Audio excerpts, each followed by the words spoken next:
I think we all have a lot of questions, too, about what happens next, not only in the political arena, but also what happens to Donald Trump. So I do want to bring back in Caroline Polisi. She, Caroline, the judge, as we've noted, has wide discretion over the sentence here. But do you think that Judge Merchan will sentence the former president to prison?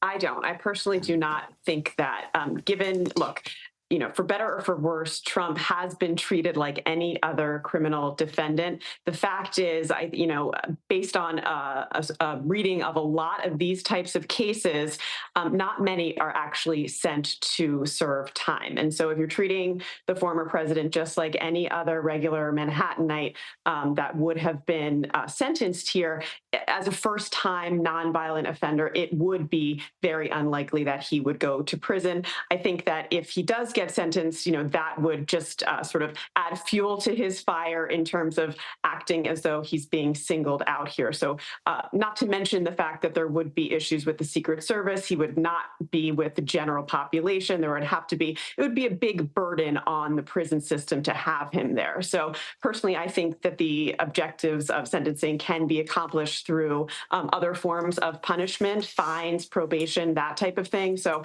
I don't see it happening personally. What do you think is the more likely sentence? I think he will get a probationary sentence. I think that there will be fines to be, tied to the offense conduct in this case. Look, the fact is it's not going to have any effect on his run for presidency from a legal perspective. Obviously, there's nothing in the Constitution that, says that he cannot run. On the voting part, he's registered to vote in Florida, and they do sort of concede to the state in which the potential felony has been adjudicated. And in New York State, any felon can vote as long as they're not currently incarcerated serving time. So if he doesn't serve any time, he will definitely be able to vote. In researching and preparing for today, I did read, though, that if Donald Trump is sentenced to probation, he would be required to clear any out-of-state travel, such as campaign rallies or fundraisers, with a probation officer. Well, that is absolutely true. Yeah. I guess that can be done through staff and lawyers, but nevertheless, something we haven't seen before.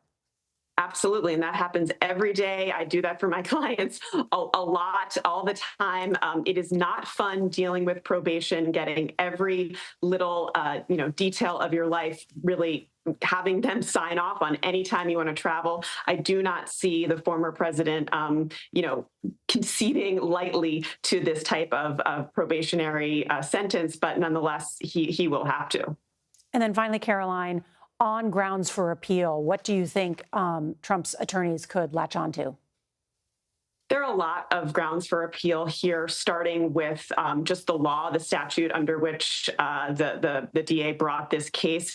There's been a lot said about this issue of unanimity among jurors. While the elements of the offense here were reached unanimously, there is this added little hook here that the object offense here, the New York State election law conspiracy, had to be done through quote unquote unlawful means. The jurors did not have to find unanimously with respect to what those unlawful means were. Remember, there were 3 presented to them: tax fraud, FICA violations, and other falsification of business records. I think there are potential due process issues in that statute. And then with respect to the jury instructions, they weren't allowed to bring them back with them. There will be questions on just how they arrived at their verdict.